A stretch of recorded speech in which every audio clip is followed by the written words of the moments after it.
Welcome to another episode of the Middle Order Cricket Podcast. I'm joined today by Khizar Ali, our regular co-host, and Zishaan Iqbal, our newest member of the panel. Hello. Hi, Zishaan. How are you doing? Welcome.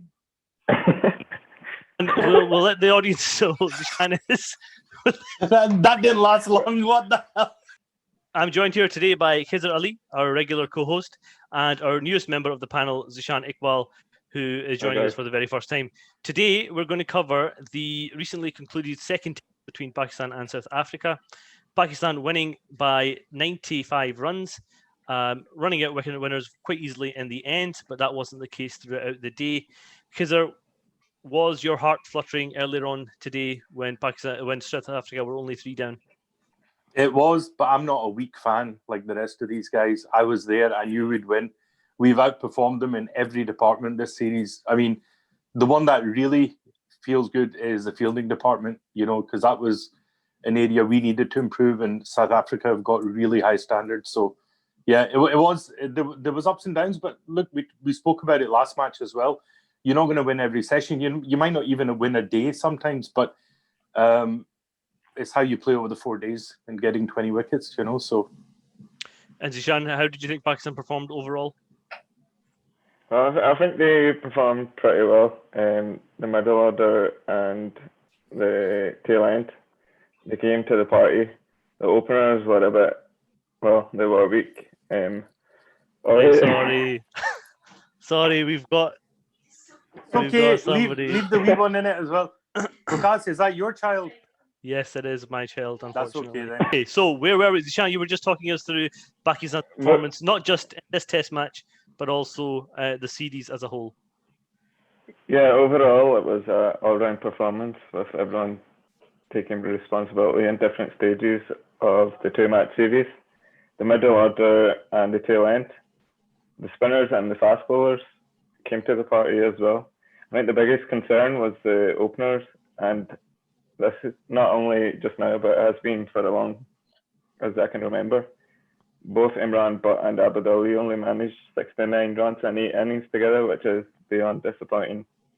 Yep, so why don't we take a look at the scorecard quickly and just see exactly how both teams fared. Just to reiterate, Pakistan winning by 95 runs. But Khizar, I know you are a particular fan of Mohammad Rizwan, and you wanted to talk a little bit more about him today.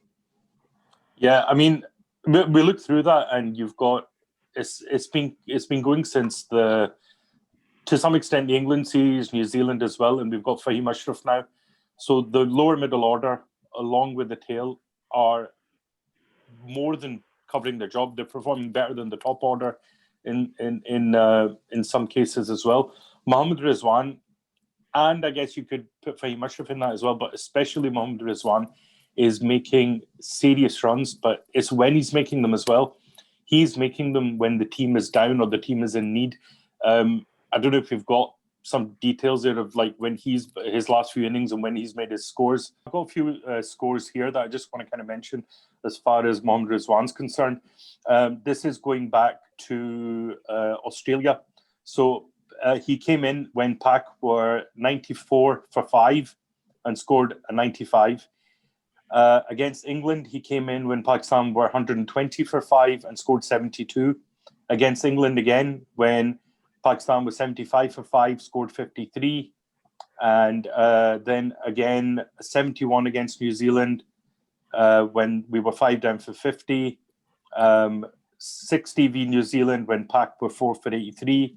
Then 61 for New Zealand when Pak were 4 for 63. And then we've got the 115 today, yesterday even.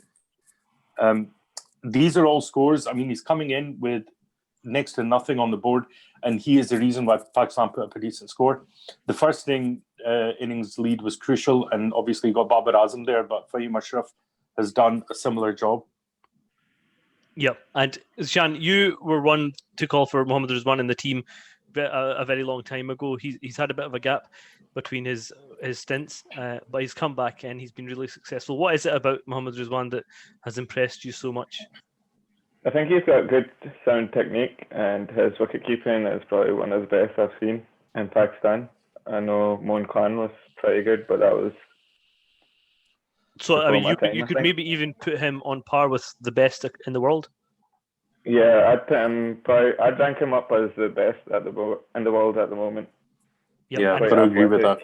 and his batting has Yeah. come on leaps and bounds over that period.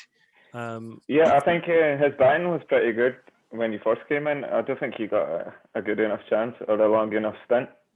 I remember him, he made 2 centuries in the ODIs versus England, and then he was dropped after. The other standout performer potentially of this match, certainly, and that was Hussain Ali, who's just returning from, again, an absence from the Pakistan team after maybe not performing for quite some time. He's come back. He's the leading wicket taker in the series, but really it was this test match that showed, his fight and his passion for performing. And he's taking 12 wickets, 10 wickets just in this match, 5 in each innings. A word on his performance. As far as Hussain Ali is concerned, first game, he wasn't there. He was spraying the ball. He was going at, I think, at 1.5 runs and over. And this game, he bowled really well with the old ball. And when we took the second new ball, he got that breakthrough when we were all talking about South Africa probably walking away with the game. And, they were at one point, as WinWiz had it, favourites to win that game until we took that new ball. Something else to mention, we spoke a lot about spinners. And for South Africa, it's been their spinners that have got them the wickets. But for Pakistan, the pacemen have really stepped up, especially this game. But, they're the reason why we won this game. Zishaan, as Hussain Ali found his mojo again. A couple of years ago, Imran Khan was very critical about the way Hussain Ali would celebrate after taking a wicket.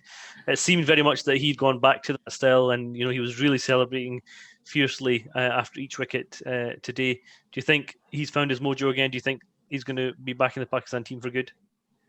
I think so. I think back in domestic when he was dropped, I think that done him well. He picked up a lot of wickets then. That's why he's back in the team now. And I don't see any other bowlers apart from your young Naseem Shah and your Musa Khan. I think they're quite young and experienced in domestic, so Hussain Ali deserved another go. Do we know how best to utilise him, Khizar? I think we're looking at 2 games, the samples across 2 games. So it's still really fresh. Hussain Ali is the first guy to take 10 wickets since Abbas took them, I think, against Australia. We've not had a pace bowler make that kind of impact. And this is 2 in Pakistan. It wasn't really supportive conditions. So he's there for me now for the short while anyway. So lots of positives for Pakistan in the series as a whole. There's a few points I want to raise just in terms of maybe the more negative aspects. One that we've all been talking about, and that's the openers. As you mentioned, Zishaan, they've only scored around about 70 runs in all innings. And particularly a stat that I seen earlier today was that the Pakistan lower order of Noman Ali, Yasir Shah and Hussain Ali all average individually more than Abid Ali and Imran Butt do as our openers. Then that is not healthy for any test team. But what can we do? What can we do about the openers, Zishaan?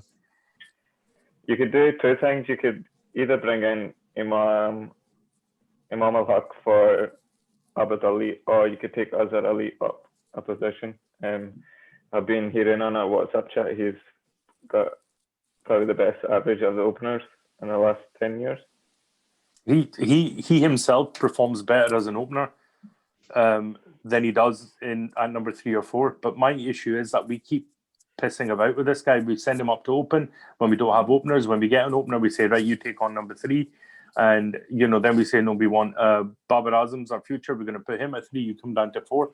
This guy is your most consistent top test player. And you need to give him a role. You've taken captaincy off him. You've given it back to him. You've taken it off him. Whatever we decide, whether it's opening because he performs there, then we say that's your spot. And not because we want to then bring in another opener and we'd rather shift him down to 3. We do that. We've got to give this guy a role. And then, Imam al-Haq was injured. That's why he was out. We then dropped, what's his name? The lanky left-hander, Shan Masood. Dropped him. He's gone back and he's performed in domestic. And the selector said, well, that's what you guys need to do. I don't know who to pick. I don't know.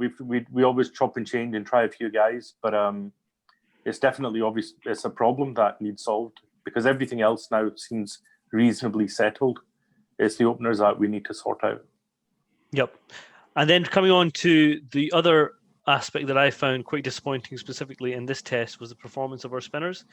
So just taking this game on its own, the spinners of Pakistan only picked up 1 wicket between 2 innings. South African spinners taking 11 wickets in 2 innings. Now that's a massive difference between the two sides, and what probably also indicative of how well their spinners bowled is that Maharaj bowled over the test 90 overs just himself out of 115 that him and Lind bowled, whereas Pakistan bowlers collectively only bowled 72 overs.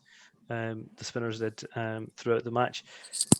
Was it that the Pakistan spinners just weren't finding purchase on that wicket, or the consistency that we had seen in the first test, or was it that we relied too heavily, or maybe correctly, on the fast bowlers in this match? Khizar?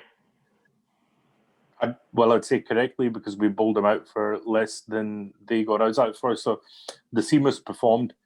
In the first test, I felt that the captain was not giving the spinners a chance to settle. We're talking about Miraj getting that spell. None of our spinners would get that. Yasir Shah would get a spell, then you'd be told to come and bowl around the wicket and into the rough in the leg stump to the right-handers. Just a negative line to keep the runs down. Or, you've got to use this guy as a leg spinner like anyone else would, which is attack to get wickets. Give them spells. Inzamam used to give Danish Canaria one end all day just to bowl through. But it worked because the other guys picked up the wickets, so you can't argue. Is there a bit of a worrying trend with Yasir Shah over the last couple of years? He's not been as effective as he was before that. It is a big worry because he had a lot of potential when he first came in. Well, he was almost on par with Ashwin, and over the last year or two, he's fallen behind. I think he's not bowling as consistent lines, and he always tries too much. I feel. Yeah. Whereas you got Maharaj who's bowling on the same spot, and Yasir Shah is 10 times better than Maharaj, I feel, anyway. And Maharaj was getting a lot of purchase. I don't know. I didn't really see Yasir Shah bowling much, but I don't know if he was getting as much purchase, but you'd expect a leg spinner to get more and be more difficult to play in these conditions. And because do you think that was mostly just down to him, as you say, trying too much and not being a patient bowler that we need really our main spinner to be? I think Misbah always used to complain about this, that Yasir tries too many balls in the same over. As far as spin is concerned, he was never a huge turner. His googly doesn't turn massive. His leggy's not a big leg spin. It doesn't turn square. He doesn't turn the ball much, but end of the day, this guy was fastest to 200 test wickets. There's no doubting his abilities. He did get most of that in the UAE, which favoured spin bowling because he still had the bounce and the turn there. But if we're going to play a leg spinner every game, if he's going to do the Shane Warne role or the Ashwin role, then he's going to be the spinner that plays every match regardless of conditions. There are going to be times he plays on pitches that don't suit him, and his job is going to be just to bowl the same ball in the same spot so the captain can set a field to it. It might be boring, but he's going to have a role to play. Just like sometimes the seamers will come in, or you'll get Anderson playing in spinning conditions like they are now, but they've got to know what their role is depending on the conditions. Yep. Okay, so thanks very much, guys. We've just covered the Pakistan-South Africa Test series that Pakistan have won handsomely in the end, 2-0, their first series victory over South Africa in many years, and they've performed really well, really strongly in all departments over the 2 tests. We now look forward to the T20 series that starts very soon, and hopefully you'll both join me for that series soon.